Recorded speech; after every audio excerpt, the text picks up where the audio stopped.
Bonjour, alors aujourd'hui on va voir la fonction totient de Jordan. Elle est apparue dans une vidéo récente où je calculais l'ordre de GLK de Z sur NZ. Et on voyait apparaître dans cet ordre un produit de certaines fonctions. Et là maintenant, ce serait intéressant de la voir sous un angle plutôt arithmétique, indépendamment de l'angle géométrique sous lequel on l'a vu l'autre fois. Angle géométrique dans le sens que, en calculant le cardinal du groupe linéaire, on calculait un nombre de bases de z sur nz puissance k. Voilà, alors on va la regarder, donc je disais, sous l'angle arithmétique, et c'est sous l'angle arithmétique qu'elle porte son nom de totient. Alors, qu'est-ce que ça veut dire totient? D'abord, comme préliminaire, je vais parler de l'indicatrice d'Euler, comme ça nous permettra de partir sur des bases communes. On a phi de n, l'indicatrice d'Euler, c'est le cardinal de l'ensemble des entiers a de 1 à n, tel que le PGCD de a et de n est égal à 1. Bon. Prenons un diviseur d de n.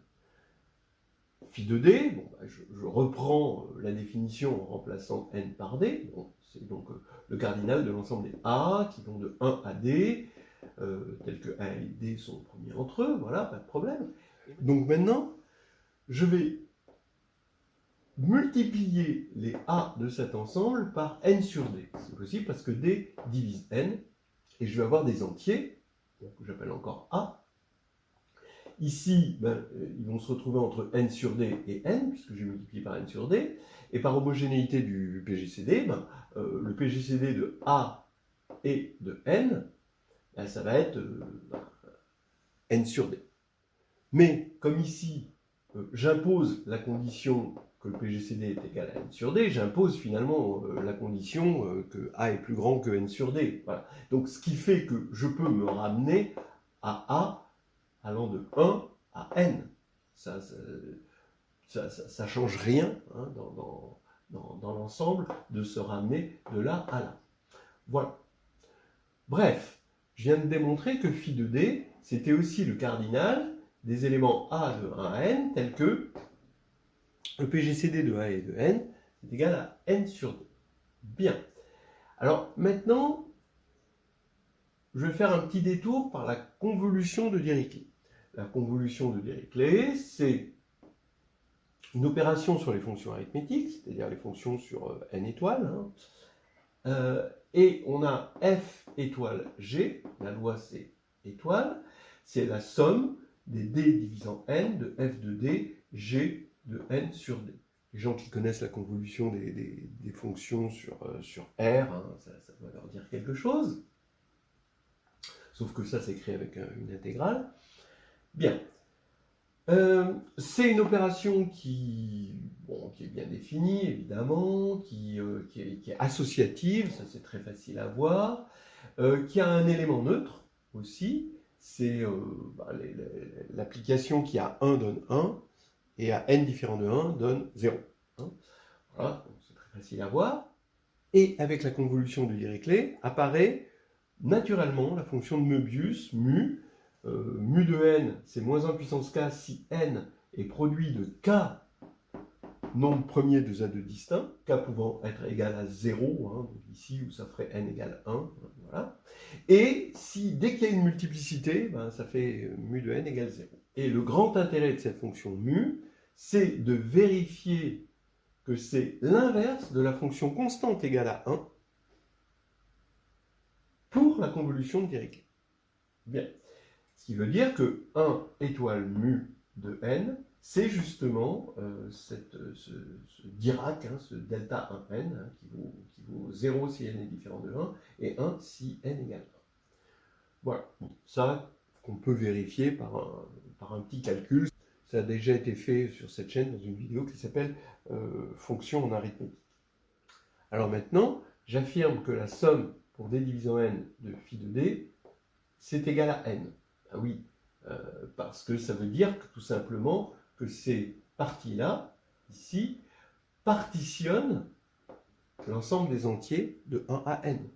hein, normal, puisque le PGCD de ces entiers, c'est forcément un diviseur de n, donc il peut se mettre sous la forme n sur d, avec d divisant n. Bien, donc ça, c'est vrai. Mais ça, pour la convolution de Dirichlet, c'est phi étoile 1. Parce que ici, c'est comme si je multipliais par 1 appliqué à n sur d. D'accord ? La fonction f, c'est phi, la fonction g, c'est 1. Donc, phi étoile 1, eh bien, c'est l'identité. Alors attention, l'identité, hein, là, ici, c'est pas l'élément neutre pour la convolution de Dirichlet. L'identité, c'est juste l'identité de n, l'application qui a n donne n. Voilà. Bon, alors maintenant, ben, on va prendre la convolution par mu des deux côtés, on va utiliser l'associativité, et ça va nous faire phi étoile l'élément neutre, donc ça va nous faire phi, et ça nous donne phi égale identité étoile mu. Bref, ça nous fait phi de n est égal à la somme de n sur d mu de d. J'ai oublié de dire que étoile était commutative, donc évidemment j'ai commuté ici. Voilà. Ce qui va dire que, bon, alors on prend d divisant n ici, mais maintenant tous les termes sont nuls, sauf ceux qui n'ont pas de multiplicité, ceux qui sont sous cette forme-là. Donc on a une somme pour les diviseurs de n qui sont sans multiplicité, que j'écris sous la forme P1 jusqu'à Pk divisant n. Alors les PI doivent être compris comme étant des éléments premiers 2 à 2 distincts. Et on a n sur P1 jusqu'à Pk, évidemment. Là, j'ai moins 1 puissance k à cause de ça. Et donc maintenant, je peux mettre n en facteur. Et ici, bah, j'ai la somme, je peux factoriser. C'est exactement la somme pour tous les p qui divisent n de 1 moins 1 sur p. Alors bien sûr, ce n'est pas la seule façon d'obtenir cette formule. Hein. On peut l'obtenir avec la formule du crible, ce qu'on a fait dans mon carnet de voyage en algébrie. C'est aussi possible de l'obtenir en se ramenant par multiplicativité à n égale p puissance r, où les choses sont beaucoup plus simples. Donc voilà, il y a plein d'autres méthodes, mais celle-ci est intéressante pour la suite. C'est pour ça que je vous la présente. Voilà. Maintenant, qu'est-ce que c'est qu'une fonction taussian? Alors, ça c'est intéressant. Eh bien, taussian, c'est le quotient de fonctions complètement multiplicatives pour la convolution de Dirichlet. C'est ça la définition en général d'une fonction taussian. Ok, je ne suis pas latiniste, peut-être qu'il y a des gens qui pourront le confirmer. Quotient vient de co et science, T-I-E-N-S, qui veut dire combien de fois. Et taussian, bon, ça a été une déformation de quotient qui proviendrait d'une traduction du latin tant de fois. Bon, pour la petite histoire. Alors, phi est une fonction taussian.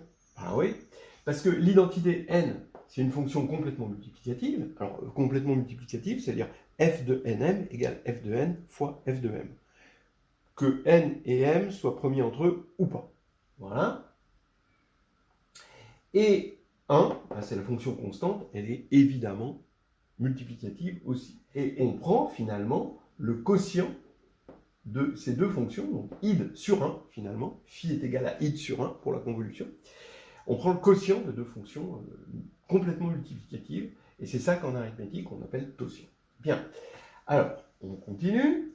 Maintenant, je vais appeler jk de n, donc cette fonction qu'on a déjà rencontrée indépendamment, égale le cardinal des kuplets qui se situe, bon c'est d'entier évidemment, qui se situe entre 1 et n, tel que le PGCD de ces k entiers, si on prend le PGCD de ce PGCD avec n, ça fait 1. D'accord ? C'est-à-dire, en gros, que globalement, les AI auxquels on rajoute n, sont premiers entre eux, sont globalement premiers entre eux. Alors, je vais faire exactement comme j'ai fait pour phi, mais en allant un peu plus vite. je vais aller directement de là vers là, c'est-à-dire quitte à multiplier par n sur d tout le bazar, eh ben, j'ai que jk de d, c'est le cardinal des kuplés d'entiers de 1 à n, tel que le PGCD global avec n est égal à n sur d. Donc c'est juste une multiplication hein, par n sur d. Voilà. Et maintenant, grâce à ça, et le fait qu'un PGCD qui implique n, ben c'est un diviseur de n, je vois que la somme des jk de d, d divisant n, ben c'est l'ensemble total ici de cardinal n puissance k. Ce qui veut dire qu'ici j'ai la même chose, il faut que je remplace phi par jk de d. Entre parenthèses, vous aurez remarqué que phi c'est j1, tout simplement. Je remplace donc phi par jk de d. Là, c'est toujours 1. Et l'identité, par la fonction qui a n, donne n puissance k. Bien. Donc ici, on a la même chose avec une fonction n puissance k qui est aussi complètement multiplicative. Ce qui veut dire que 1 est complètement multiplicative, n puissance k est complètement multiplicative. Donc jk va être le quotient de deux fonctions complètement multiplicatives pour Dirichlet, la convolution de Dirichlet, ce qui veut dire que jk porte bien son nom de fonction Taussien. Et comme elle est due à Jordan, c'est la fonction Taussien de Jordan. Voilà. Donc ici, on a jk de n, maintenant, qui va être égal exactement de la même manière à n puissance k.